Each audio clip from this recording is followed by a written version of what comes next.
So today we're going to show you an offload tape.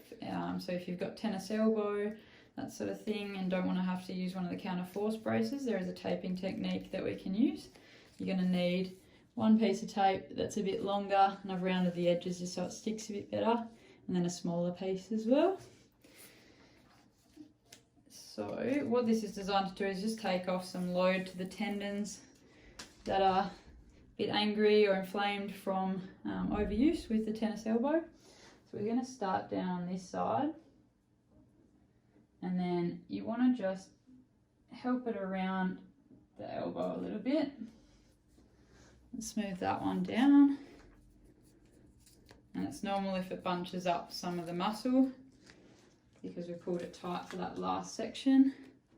And then this one we want to pull apart and offload the tendons that are up here. So it's almost, the idea is moving the attachment point down so that this part is taking more load than the tendons themselves.